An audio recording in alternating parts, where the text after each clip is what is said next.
Friends, இன்றைக்கி நம்ம வீட்டில் என்ன சாப்பாடுன்னு பார்த்தீங்கன்னா தேங்காய் சாப்பாடு காலையில் செஞ்சு அம்மாவுக்கு கொடுத்துட்டேன். நாங்களும் வந்து தேங்காய் சாப்பாடு தான் வந்து சாப்பிட போகிறோம். அதுக்கப்புறமா கூழ் வச்சுருக்கிறோம் ஃப்ரெண்ட்ஸ். நவதானியமெல்லாம் போட்டு அரைச்ச கூழ் வந்து நல்லா சத்தானது. இது வந்து என்னென்னு தெரியல, ஃபேவரட் ஆயிடுச்சு. டெய்லி குடிக்கலின்னா எனக்கு அந்த நாளே ஓடாத மாதிரி இருக்குது. நல்லா மனமாக சூப்பராக இருக்குது. என்னென்ன போட்டு அரைச்சிருக்குது நான் வேணால் உங்களுக்கு நெக்ஸ்ட் வீடியோவில் சொல்கிறேன், சரிங்களா? இந்த கூழ் வந்து வச்சுட்டு இப்போ ஆற வச்சுருக்கிறேன் குடிக்கிறதுக்கு. இதுதான் ஃபஸ்ட்டு வேலை. டீயெல்லாம் வைக்கவே இல்லைங்க ஃப்ரெண்ட்ஸ். ஏன்னா எங்கள் அம்மாவும் வந்து நேரமாக கிளம்புறதுனால நானும் வைக்கவே இல்லை, கூழ் மட்டும் வச்சேன். அதுக்கப்புறமா இங்கே வருங்க பாத்திரமெல்லாம். நேற்று ஹாஸ்பிட்டல் போயிட்டேன்னா கொஞ்சம் பாத்திரம் கழுவி வச்சுட்டு போயிட்டேன். வந்ததுக்கப்புறம் டயர்டாக இருக்குதுன்னு நேற்று நைட்டு பாத்திரம் கழுவவே இல்லை. அதனால் இவ்வளோ பாத்திரம் சேர்ந்துருச்சு. இப்போ வந்து பாத்திரம் கழுவி வச்சிட்டோம். நானும் ஆராதனை குட்டி சேர்ந்து நான் கழுவி கொடுத்தேன். ஆராதனை வந்து கொண்டு வந்து கமுத்தி வச்சுருக்குறாங்க இப்படி மேடம். அடுத்தது வந்து மிஷினில் வந்து துணி போட்டிருக்கிறேன். இதை அலசி போடணும். ஒரு நாள் துணி துவைக்கலினாக்கோ அவ்வளோ சேர்ந்துக்குறது எப்படின்னு எனக்கு தெரியல. அதுக்கப்புறமா செடிகளுக்கெல்லாம் தண்ணி இவ்வளோ நேரம் நானும் ஆராதனை குட்டியும் சேர்ந்து பிடிச்சி ஊற்றினோம். சுகாஸ் வந்து ரொம்ப சோம்பேறி ஆகிட்டார் சாரு. பாருங்க, நேற்று கரண்ட்டுக்காரர் வந்து இந்த வேலை பண்ணியிருக்காங்க. தென்னையை வெட்டி போட்டிருக்குறாங்க. வாழையில் அது மேலே படுதுன்னு சொல்லிட்டு எல்லாம் இனிங்கி கசகசன்னு போட்டாங்க. இதெல்லாம் இழுத்து போடணும் ஃப்ரெண்ட்ஸ். அப்புறம் இந்த வாழைக்கு தண்ணி போகிறதுக்கு இந்த கோழிக்கு விட்டுறதே இல்லை, பறச்செறிஞ்சிருது. அது தண்ணி போயிட்டுருக்குது டேங்க் நம்பி. அதுக்கப்புறமா இதுகளுக்கெல்லாம் பிடிச்சி ஊற்றணுங்க ஃப்ரெண்ட்ஸ். காக்கடா, மல்லி, முல்லை எல்லாமே இருக்குது. கொய்யா இருக்குது. அதுக்கப்புறமா லெமன் செடி ஒன்று இருக்குது. அது பாருங்க என்ன கண்டிஷன் இருக்குதுன்னு. எல்லாத்துக்கும் வந்து தண்ணி பிடிச்சி ஊற்றியாச்சு. நொச்சி மரமும் வச்சுருக்குறோம். நம்ம கால் வலிக்கு எண்ணெய் தயாரிக்கிறோம்ல, அது நொச்சி தேவைப்படுதில்ல, அதனால் கருநொச்சி மரமே கொண்டு வந்து வச்சாச்சு. அம்மா வச்சது நல்லா தலைஞ்சிருச்சு. எங்கள் அம்மா கைக்கு வந்து செடி வந்து நல்லா வளருங்க ஃப்ரெண்ட்ஸ். பூச்செடி, காய்ச்செடி எதாக இருந்தாலும் நல்லா தலைஞ்சிக்கும். என் கைக்கு அந்த மாதிரி ராசியெல்லாம் வரதில்லை. உங்களுக்கு எப்படின்னு சொல்லி சொல்லுங்கள். எனக்கு தலையும், ஆனால் ஏதாவது ஒன்று பண்ணி அந்த செடியை ஆடோ கோழியோ பெருக்கா வந்து ஒரு டைம் ரோஸ் செடி அடியோடு கட் பண்ணி விட்டுருச்சு. அந்த மாதிரி ஏதாவது ஒன்று நடந்துருது. இதெல்லாம் எங்கள் அம்மா வச்சதை. இதுக்கெல்லாம் இவ்வளோ நேரம் தண்ணி பிடிச்சி விட்டேன். இதுதான் இப்போ காலை நேர வேலைகள். ஆடு இல்லைனாலும் வேலை கரெக்டாக இருக்குதுங்க ஃப்ரெண்ட்ஸ். அது எப்படின்னு எனக்கே தெரியல. ஆடு இருக்கும்போது தான் வேலைன்னா, ஆடு இல்லைனாலும் வேலை தான். ஒரு செடி எங்கள் அம்மா வச்சுருக்குறாங்க. இது என்ன செடின்னு எனக்கு தெரியல. உங்களுக்கு தெரிஞ்சு சொல்லுங்கள். ஏம்மா எந்திரி எந்திரி எந்திரி. இதெல்லாம் காட்டிட்டு மல்லிகைப்பூ பார்த்துட்டாங்க. இந்த வேலைகள் தான். துணி துவைக்கிறது, பாத்திரம் கழுவுறது, கூட்டுறது, சாப்பாடு செய்கிறது, செடிகளுக்கு தண்ணி விடுறது, இந்த மாதிரி வேலைகள் தான். சுகாஸ் வந்து ரொம்ப சோம்பேறி ஆகிட்டாரு. அவர் வந்து விளையாடுற ஆள் இல்லைங்க. நம்ம கேட்டால் அப்படி சொல்கிறாரு. எனக்கு போர் அடிக்குதுங்கிறாரு. அதனால் வந்து கொழுந்தியா பையனை வந்து வர சொல்லியிருக்கிறேன். 2 பசங்க இருக்கிறாங்க. ஒருத்தன் வரான்னா, ஒருத்தன் வரலிங்கிறான். என்ன பண்ண போகிறாங்களோ தெரில. வேறு சுகாசை பாருங்க, அறிவாளி பாருங்க, நல்லா வாழை மரத்தில் போட்டு வேறு குச்சி குச்சி வச்சோ. இந்த வேலையெல்லாம் பண்ணுறேன். அதனால் அவங்க வந்தாங்கன்னா சுகாஸ் அப்படியே ஆக்டிவ் ஆகிடுவார். அது வரைக்கும் இப்படி தான் சேடாக இருப்பார். டிவி பார்த்துட்டுருக்குறாரு அவர். இப்போ தான் அப்படியே மெதுவாக எழுந்திரிச்சு வந்து நாங்கள் இவ்வளோ வேலை செஞ்சுட்ருக்குறோம். பல்ல மெதுவாக விளக்கிட்டு அப்படியே சோம்பேறித்தனமாக போய் படுத்துட்டுருக்குறாரு. நீ அவரை குடின்னு கத்தணும். ஆராயண குட்டி கூட ஏதோ குடிச்சிக்கு. சுகாசை குடி எனக்கு வேணான்னு சண்டைக்கு வருவான். அவனை குடிக்க வைக்கணும், சாப்பிட வைக்கணும். குடிச்சிட்டு ஒரு அரை மணி நேரம் கழிச்சு சாப்பிட வைக்கிறக்குள்ளே எனக்கு போதும் ஆயிடும். இதுதான் எனக்கு வேலைகள். ரோஸ் செடிக்கும் தண்ணி ஊற்றிருக்கிறேன்.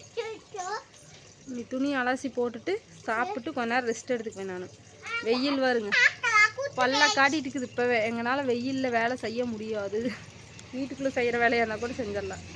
இது கொஞ்சம் கஷ்டம். அதனால் இன்றைக்கி நாள் இப்படி தான் எங்களுக்கு போயிட்டுருக்குது ஃப்ரெண்ட்ஸ். இந்த விஜய் பாட்டு போட்டு ஓட்டு கேட்குறக்கு வந்துட்டாங்கன்னாவே ஆராதனா பாருங்க. ரோட்டில் போய் நிற்கக்கூடாது. இங்கே வா, வண்டி வந்துரு. இங்கே வா.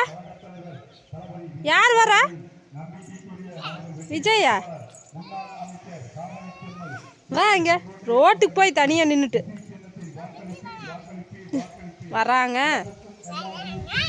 வரான்னு சொல்லக்கூடாது. வராங்க. சரி, கிட்ட வா. விஜய்க்கு யார் கோட்டு போடுறது? யாருக்கு? அப்புறம் கொடியில் என்ன படம் போட்டிருக்கு? கொடியில்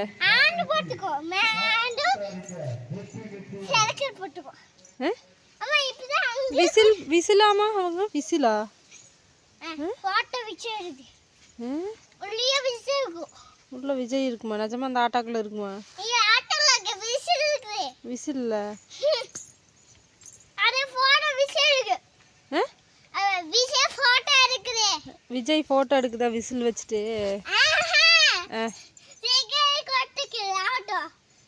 ஸ்டிக்கர் ஒட்டி இருக்கு, அதுல போட்டோ இருக்குதா? விஜய் போட்டோ கிட்ட விசில் இருக்குதா?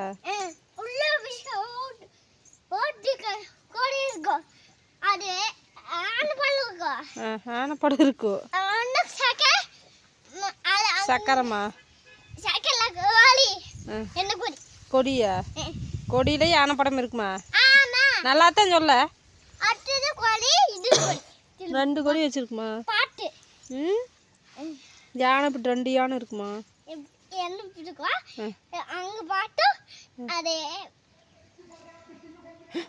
அதாரு விசிலாமா? உனக்கு விஜய் தான் பிடிக்குமா? எனக்கு பிடிக்காத. விஜய் வரன்னு காத்துட்டு இருக்கிறியா? நீ காத்துட்டே விஜய் வராது ஒண்ணு. விஜய் வரன்னு காத்துட்டு இருக்கிறியா நீ? போட்டோ தான் வருமாமா விஜய் போட்டோ, அதுக்காக காத்துட்டு இருக்கிறியா? ஐயோ ஐயோ சரி வா, நீ பேசுறது எனக்கே புரியாது, அவங்களுக்கு புரியாது. வா வெயிட் பண்ணிட்டே இரு, யாரும் வரமாட்டாங்க.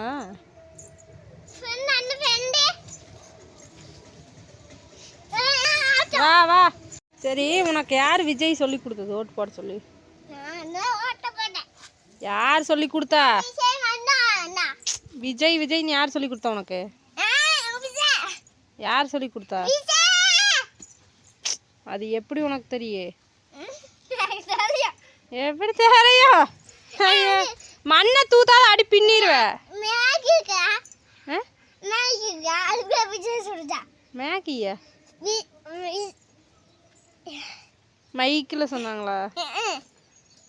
மைக்கு தான் உனக்கு மேகியா? மைக் மைக் சொல்லு. உன்னை எல்லாம் விஜய்ன்னு சொல்ல சொன்னாங்களா? குத்துன்னா கோமட்டிலியே.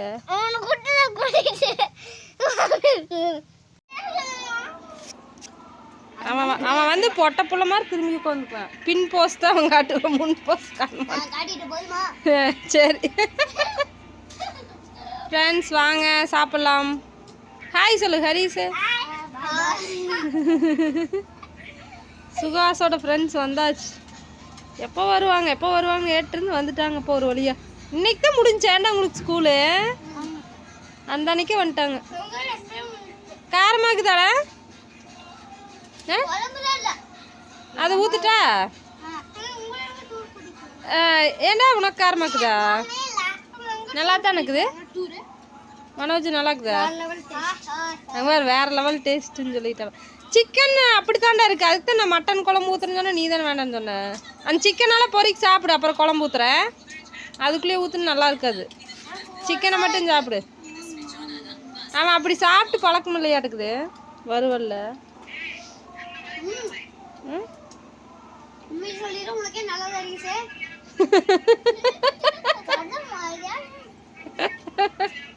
சரி அதெல்லாம் கறியெல்லாம் சாப்பிடு, அப்புறம் நான் உனக்கு குழம்பு ஊற்றுறேன்.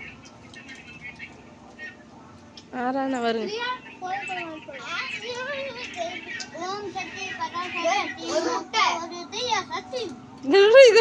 சொல்றா இவனை எங்க ஒரு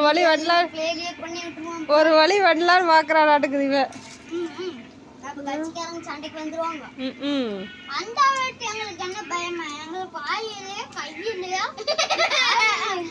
ஐயோ பாத்தையம்மா.